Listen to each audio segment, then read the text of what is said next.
ত্রয়োদশ জাতীয় সংসদ নির্বাচনে প্রবাসী সহ 4 শ্রেণীর ভোটারদের পোস্টাল ব্যালট ব্যবস্থাপনা নিয়ে বাংলাদেশ ডাক বিভাগের সঙ্গে বৈঠক করেছে নির্বাচন কমিশন।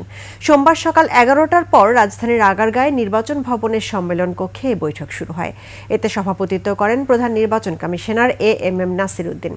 এছাড়া 3 নির্বাচন কমিশনার, অতিরিক্ত সচিব KM আলী নেওয়াজ সহ ইসির ঊর্ধ্বতন কর্মকর্তারা এরপর ডাক বিভাগের কারিগরি দল থেকে 18 থেকে 20 জন প্রতিনিধি সরাসরি বৈঠকে অংশ নেন। পাশাপাশি জুম প্ল্যাটফর্মে যুক্ত হন সার্কেল ও জেলা পর্যায়ের মনোনীত কর্মকর্তারা। এদিকে আসন্ন ত্রয়োদশ জাতীয় সংসদ নির্বাচনে বিভিন্ন দেশ থেকে ভোট দেওয়ার জন্য পোস্টাল ভোট বিডি অ্যাপে প্রায় 21,000-এর বেশি প্রবাসী নিবন্ধন করেছেন।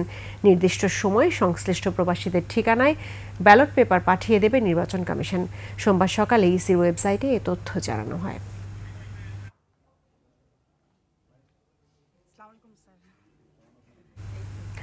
দর্শক, নির্বাচন কমিশন থেকে যুক্ত হচ্ছেন সহকর্মী মানিক শিকদার। মানিক, নির্বাচন কমিশনের সবশেষ কি খবর আছে আপনার কাছে?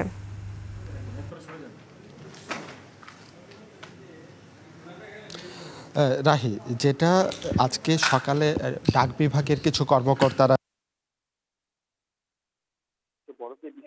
নির্বাচন কিভাবে অবাধ হবে সেই বিষয়গুলো ছিল, কিন্তু এবারের নির্বাচনের সবচেয়ে গুরুত্বপূর্ণ যে বিষয়টি দাঁড়িয়েছে এবং নির্বাচন কমিশন থেকে বারবার বলা হচ্ছে যে প্রবাসীদের ভোটাধিকার প্রয়োগের যে ব্যবস্থাটা করে দেওয়া। এবং এখন পর্যন্ত আমরা যে তথ্য আমরা পাচ্ছি, যে এখানে আমি দেখাই যদি করে যে এখন পর্যন্ত প্রবাসীরা 21,568 জন নিবন্ধন করেছেন। নিবন্ধনের যে আবেদনটা আমরা দেখতে পাচ্ছি, নিবন্ধনের যে আবেদনটা আমরা দেখতে পাচ্ছি 21,568 জন। এর মধ্যে পুরুষ আছে 19,590 জন, মহিলা 1,978 জন। এবং এখন পর্যন্ত যারা, এটা ছিল আবেদনের সংখ্যা, এবং ভোটার অনুমোদিত হয়েছে, অর্থাৎ ইতিমধ্যে ভোটার হয়েছে 21,428 জন এবং অনুমোদনের অপেক্ষায় আছে 140 জন।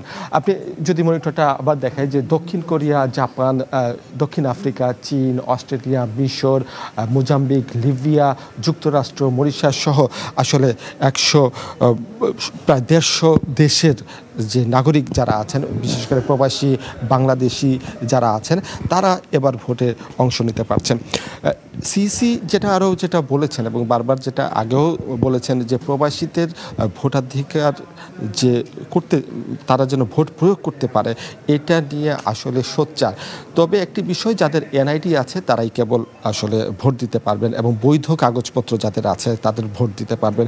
কিন্তু শুধুমাত্র পাসপোর্ট থাকা জন্য বা পাসপোর্ট নিয়ে আবেদন করলে সেই আবেদনটা হয়তো বা এবার নেওয়া যাচ্ছে না। কিন্তু পরবর্তীতে ইসি যেটা বলছেন যে পরবর্তীতে হয়তো অ্যাপসের মাধ্যমে, আরও আধুনিক মাধ্যমে হয়তো তারা সব ভোটার বা সব প্রবাসী যারা আছে তাদেরকে নিয়ে আসা যাবে।